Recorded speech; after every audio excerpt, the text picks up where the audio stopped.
MS news ప్రేక్షకులకు నమస్తే. నేను మీ మండల సంజీవ.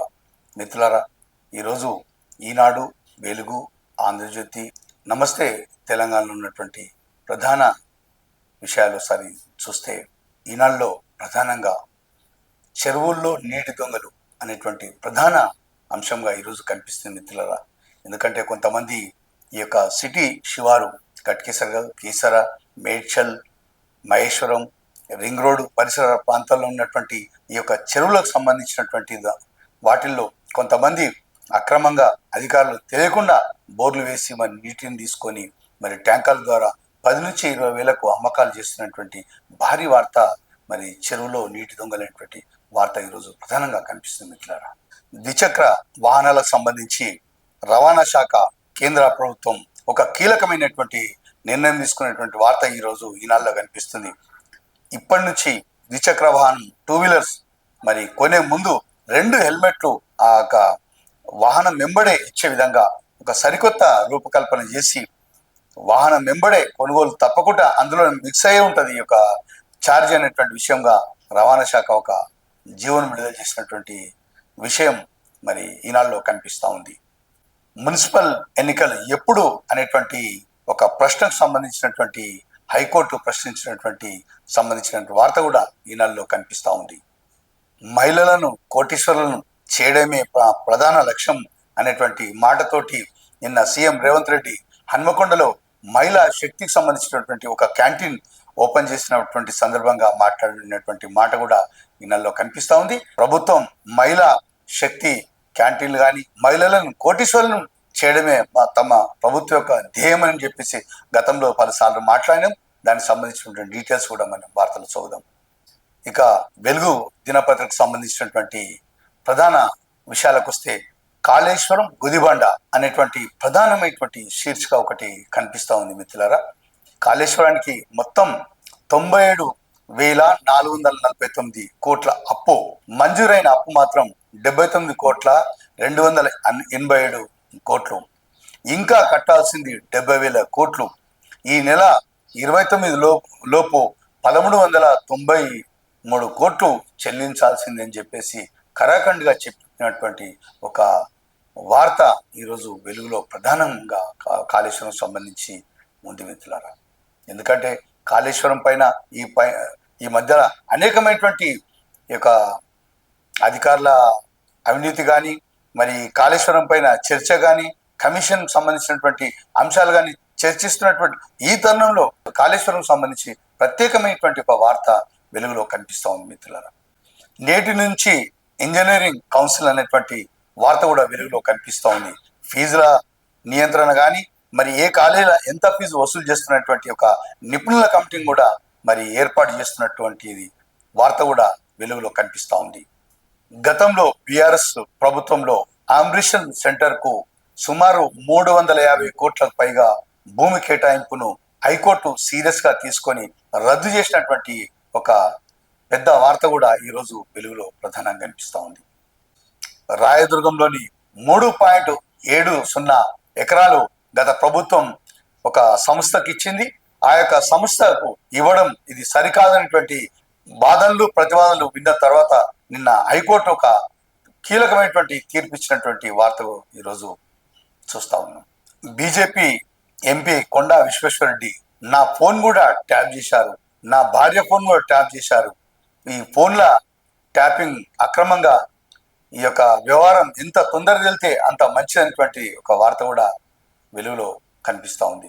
అంగన్వాడీలకు సంబంధించి ఇక మీదట ప్రభుత్వ రంగ సంస్థ అయినటువంటి విజయ సంస్థల నుంచే పాలు కానీ, వాటికి అందించేటువంటి యొక్క ఏవైనా ఒక సరుకులు కానీ, అదేవిధంగా దేవాలయాలకు ప్రధానంగా నెయ్యి సరఫరా కూడా ఈ సంస్థల నుంచే చేపట్టాలని చెప్పేసి ప్రభుత్వం ఒక నిర్ణయం తీసుకున్నటువంటి విషయం కూడా వెలుగులో కనిపిస్తూ ఉంది. ఆంధ్రజ్యోతి పత్రిక విషయానికి వస్తే, ఆ యొక్క పత్రిక ఎండి రాధాకృష్ణారావు నిన్న సిట్ ఎదుట వాంగ్మూలం ఇచ్చినటువంటి విషయం కూడా ప్రధానంగా కనిపిస్తూ ఉంది. ఫోన్ ట్యాపింగ్ వ్యవహారం, ఈమెయిల్స్ సందర్భంగానే సుమారు 650 పైగా మా యొక్క ఈమెయిల్స్ తరఫున మరి వెలుగులోకి వచ్చాయనేటువంటి వార్త కూడా ఈ సందర్భంగా ఉంది. ఐఎంఎస్ కు భూ కేటాయింపు రద్దనేటువంటి వార్త విషయం ఈ పత్రికలో ప్రధానంగా కనిపిస్తోంది. రైతులను ఉద్దేశించి వారంలో ఆత్మీయ సభలైనటువంటి రాష్ట్ర వ్యాప్తంగా ఉంటాయని చెప్పేసి వార్త కూడా ఈరోజు ఈ యొక్క జ్యోతి పత్రికలో చూస్తున్నాం. అదేవిధంగా జూరాల భద్రత ప్రశ్నార్థకమైనటువంటి న్యూస్ కూడా ఈ యొక్క జ్యోతి పత్రికలో కనిపిస్తూ ఉంది. ఫీజులపై ఒక కీలక నిర్ణయం ఒక కమిటీ ద్వారా అనేటువంటిది. రాష్ట్రంలో 178 ఇంజనీరింగ్ కాలేజీలు ఉన్నాయి. దాంట్లో 1,19,600 సీట్లు ఉండగా మరి వాటిపైన ఫీజుల నియంత్రణకు సంబంధించినటువంటి వార్త ఈ పత్రికలను కూడా ప్రధాన అంశంగా కనిపిస్తుంది. అదేవిధంగా మిత్రులారా, వృద్ధులకు సంబంధించినటువంటి వార్త ఒక ప్రశ్నార్థకం. ఇక తల్లిదండ్రుల నుంచి పిల్లల నుంచి ఒక సత్సంబాల ఒక దూరం అవుతా ఉన్నాయి క్రమేణా ఈ యొక్క ప్రస్తుత వాతావరణంలో అనేటువంటి విషయం ఒక సుదీర్ఘమైనటువంటి ఒక వార్త ఈరోజు జ్యోతి పత్రికలో ప్రధానంగా కనిపిస్తూ ఉంది. ఎమ్మెల్యేల మీద చేసిన వ్యాఖ్యలపై వివరణ ఇవ్వండి అనేటువంటిది ఈ ఎమ్మెల్యేలు మరి మంత్రి గారికి ఇటీవల జరిగినటువంటి నేపథ్యంలో మరి ఒక వర్గం పైన తీవ్రమైనటువంటి వ్యాఖ్యలు చేసుకున్న విషయం మీ అందరికీ తెలిసిందే. మరి ఆ వ్యాఖ్యలకు సంబంధించి కొండా మురళి ఈరోజు పిసిసి గాంధీ భవన్ ఎదుట మరి హాజరై వివరణ ఇవ్వాల్సిందని చెప్పేసి ఆ యొక్క కమిటీకి సంబంధించినటువంటి ఆదేశం పైన వెళ్తున్నటువంటి వార్త కూడా ఈరోజు వరంగల్ రాజకీయం సంబంధించిన వార్త ఒకటి జ్యోతి పత్రికల్లో ప్రధానంగా కనిపిస్తూ ఉంది. ఇక నమస్తే తెలంగాణ విషయానికి వస్తే డ్యాముల్లో డ్యామేజీ అనేటువంటి వార్త ఒకటి ప్రధాన పేజీలో కనిపిస్తూ ఉంది. జీవో ఇద్దాం డ్రామా చూద్దాం అనేటువంటి వార్త కూడా ఈరోజు నమస్తే తెలంగాణలో ఉంది. మరి డీటెయిల్స్ విషయం చూద్దాం. అన్ని తీసేసే మొత్తం ఈరోజు ఈనాడులో ఉన్నటువంటి ప్రధాన అంశాలు సార్ చూద్దాం మిత్రులారా. చెరువుల్లో నీటి దొంగలు, శిఖం ఎఫ్టిఎల్ బఫర్ జోన్లలో బోర్లు వేసి తోడకం, 1000 ట్యాంకర్లతో అక్రమ రవాణా అనేటువంటి న్యూస్ ఒకటి చూస్తున్నాం. ఈ విధంగా చెరువుల్లో మరి బోర్లు వేసి ట్యాంకర్ ద్వారా నీటిని తీసుకుపోతున్నటువంటి వార్త ఈరోజు ఈనాడులో కనిపిస్తూ ఉంది. 3 విడతల్లో ఇంజనీరింగ్ కౌన్సిల్ నేటి నుంచి ప్రారంభం, జూలై 1 నుంచి ధ్రువపత్రాల పరిశీలన న్యూస్ కూడా ఈనాడులో చూస్తున్నాం. కదిరాయి జగన్నాథ రథ చక్రాలు అనేటువంటి న్యూస్ కూడా మరి ఈనాడులో పెద్ద వార్త ఒకటి ఉంది. ద్విచక్ర వాహనంతో 2 హెల్మెట్లు తప్పనిసరి, తయారీదారులకు కేంద్ర ప్రభుత్వం షరతు, ముసాయిదా నిబంధనలు విడుదల, త్రిచక్ర వాహనాలకు anti lock braking system, municipal ఎన్నికలు ఎప్పుడు, రాష్ట్ర ప్రభుత్వాన్ని ప్రశ్నించిన హైకోర్టు అనేటువంటి న్యూస్ కూడా ఈనాడులో కనిపిస్తూ ఉంది. మహిళా శక్తి క్యాంటీన్లు, హన్మకొండ కలెక్టరేట్ లో క్యాంటీన్ ప్రారంభిస్తున్న సీఎం రేవంత్ రెడ్డి. కలెక్టరేట్లు, ఆసుపత్రులు, బస్టాండ్లో 150 పైగా ఏర్పాటు, ఒక్కో చోట 5 నుంచి 7 మహిళలకు ఉపాధి, రాష్ట్ర వ్యాప్తంగా విజయవంతంగా నడుస్తూ ఆర్థికాభివృద్ధికి ఊతం అనేటువంటి న్యూస్ ఒకటి మనం సీఎం సంబంధించి హన్మకొండ వార్త ఇది. చరిత్రను మలుపు తిప్పిన నేత పివి నరసింహారావు చిత్రపటాన్ని ఆవిష్కరిస్తున్న గవర్నర్ జిష్ణుదేవ్ వర్మ అనేటువంటి న్యూస్ ఒకటి చూస్తున్నాం. మరి పివి జయంతి సందర్భంగా మరి రాజ్భవన్ లో మాజీ ప్రధాని చిత్రపటం ఆవిష్కరణ అనేటువంటి న్యూస్ ఒకటి మరి ఈనాడులో చూస్తున్నాం. ఈరోజు వెలుగు పత్రికలో ఉన్నటువంటి ప్రధాన అంశం చూద్దాం. కాళేశ్వరం గుదిబండ, ప్రభుత్వానికి ఆర్థిక భారంగా ప్రాజెక్టు, కాళేశ్వరం కార్పొరేషన్ ద్వారా అప్పు 97,449 కోట్లు, మంజూరైంది 79,287 కోట్లు, ఇంకా కట్టాల్సిన అసలు 70,000 కోట్లు అనేటువంటి భారీ వార్త వెలుగులో కనిపిస్తూ ఉంది.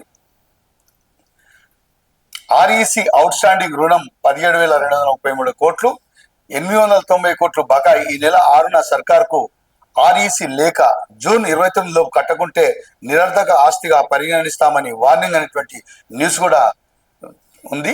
ప్రాజెక్టు పూర్తి కాకముందే గొప్పల కోసం ప్రారంభం అనేటువంటి న్యూస్ ఇది వెలుగులో కనిపిస్తూ ఉంది. ఆర్బిట్రేషన్ సెంటర్ కు భూ కేటాయింపులు రద్దు, హైకోర్టు కీలక తీర్పు. రాయదుర్గంలోని 3.70 ఎకరాలు ఇచ్చిన గత బీఆర్ఎస్ సర్కారు 350 కోట్ల విలువైన భూమిని ఫ్రీగా ఇవ్వడంపై దాఖలైన పిటిషన్లు, ప్రైవేట్ సంస్థకు ఉచిత కేటాయింపులు చెలవని తేల్చెప్పిన హైకోర్టు.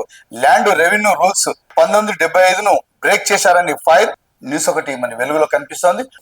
నా భార్య ఫోన్ కూడా ట్యాప్ చేశారు, బీఆర్ఎస్ హయాంలో అడ్డగోలుగా ట్యాపింగ్, కొండా విశ్వేశ్వరరెడ్డి. నేను భూమి అమ్మిన వ్యక్తి నుంచి 13 కోట్లు ఎలక్ట్రల్ బాండ్లు రాయించుకున్నారు. నా స్నేహితుడి దగ్గర 72 కోట్లు పట్టుకొని అవే నావేనని ప్రచారం చేశారు. నేను ఫిర్యాదు చేస్తే తిరిగి నాపైనే నాన్ బెయిలబుల్ కేసులు పెట్టారని వెల్లడి. సిట్ విచారణకు హాజరై సాక్షిగా వాంగ్మూలం ఇచ్చిన బీజేపీ ఎంపీ కొండ విశ్వేశ్వరరెడ్డికి సంబంధించిన వార్త ఇది. అదేవిధంగా మరో MP Raghunandan Rao statement record. BRS MLC కవిత పిఏ ఫోన్ కూడా ట్యాప్ అయినట్లు గుర్తించిన సిట్ అనేటువంటి న్యూస్ ఇది వెలుగులో కనిపిస్తా ఉంది మిత్రులారా. ప్రభుత్వ సంస్థలకే సర్కారు ఆర్డర్లు, అంగన్వాడీలకు విజయపాలు, దేవాలయాలకు విజయ నెయ్యనటువంటి న్యూస్ ఇందులో కనిపిస్తా ఉంది. R&Bలో భారీగా ప్రమోషన్లు, 64 మంది డీలకు ఈలుగా పదోన్నతులు అనేటువంటి న్యూస్ ఒకటి కనిపిస్తా ఉంది.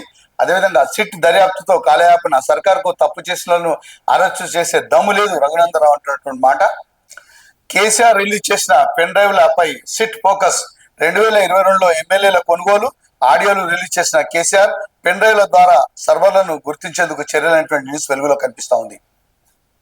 జూలై 4న కాంగ్రెస్ బహిరంగ సభ ఎల్బీ స్టేడియంలో వేదికగా స్థానిక ఎన్నికల శంకారావు చీఫ్ గెస్ట్ గా హాజరు కానున్న మల్లికార్జున ఖర్గే కేడర్ కు దిశానిర్దేశం చేయనున్న పార్టీ చీఫ్ అనేటువంటి న్యూస్ ఒకటి కనిపిస్తా ఉంది. తుది దశకు నామినేట్ పదవుల భర్తీ కసరత్తు పూర్తి చేసిన సీఎం రేవంత్ జూలై మొదటి వారం నుంచి ప్రకటన న్యూస్ ఒకటి ఇందులో కనిపిస్తా ఉంది. రాష్ట్రంలో డ్రగ్స్ సృష్టికర్త కేటీఆర్, కాంగ్రెస్ నేత గజ్జల కాంతం ఆరోపణ న్యూస్ ఒకటి వెలుగులో కనిపిస్తా ఉంది. స్కూటీని ఢీకొట్టిన టిప్పర్, తల్లి కళ్ళెదుటే చిన్నారి మృతి, స్కూల్ కు తీసుకెళ్తుండగా ప్రమాదం, మేడ్చల్ మల్కాజ్గిరి జిల్లాలో విషాదం, దుందిగల్ ఏరియాలో విషాదం చోటు చేసుకున్నటువంటి పాపం చిన్న 6 ఏళ్ల పిల్లాడు. నేటి నుంచి ఇంజనీరింగ్ కౌన్సిలింగ్ 3 విడతల్లో బీటెక్ అడ్మిషన్ల ప్రక్రియ అనేటువంటి న్యూస్ ఒకటి వెలుగులో కనిపిస్తోంది. నాగార్జున సాగర్ డ్యాం పై ఏపీ పేచి, చట్ట ప్రకారం తమకే అప్పగించాలని తెలంగాణ కుదరంటూ పొరుగు రాష్ట్రం కొర్రీలు. కృష్ణా బోర్డు మీటింగ్ లో వాడి వేడి చర్చ అనేటువంటి న్యూస్ ఒకటి నాగార్జున సాగర్ డ్యాం సంబంధించినటువంటి వార్త ఇది. మంజిరా డ్యాం సేఫ్, పగుళ్ళు అవాస్తవం Rahul Bojja. Sangareddy Manjeera dam danger zone లో లేదని, చాలా సేఫ్ గా ఉందని నీటిపారుదల శాఖ ప్రిన్సిపల్ సెక్రటరీ రాహుల్ బొజ్జా తెలిపారు. సేఫ్ గానే ఉందట మరి అని చెప్పేసి అధికారులు సంబంధించిన వార్త ఇది. Manjeera dam safe. ఆంధ్రజ్యోతిలో ఉన్నటువంటి ప్రధాన అంశాలు చూద్దాం. ఆ మెయిలే పట్టించింది. సిట్ ముందు వాంగ్మూలం ఇచ్చిన సందర్భంగా రాధాకృష్ణకు ఇదే విషయం చెప్పిన పోలీసులు అనేటువంటి న్యూస్ ఒకటి కనిపిస్తోంది. సిట్ ఆఫీస్ లో వాంగ్మూలం ఇచ్చిన అనంతరం బయటకు వస్తున్న ఆంధ్రజ్యోతి ఎండి రాధాకృష్ణ అనేటువంటి న్యూస్ ఒకటి మరి జ్యోతిలో ప్రధానంగా కనిపిస్తూ ఉంది. ఈరోజు వాహనాల్లో పోసిన డీజిల్లో నీళ్లు కలవడమే కారణమైనటువంటి ఇది భోపాల్ మధ్యప్రదేశ్ సంబంధించినటువంటి సీఎం కాన్వాయ్కి సంబంధించిన వార్త ఇది. వృద్ధులను కట్టేసి గదుల్లో బంధించి నోయిడాలోని వృద్ధాశ్రమంలో దుర్భర స్థితిలో వృద్ధులు.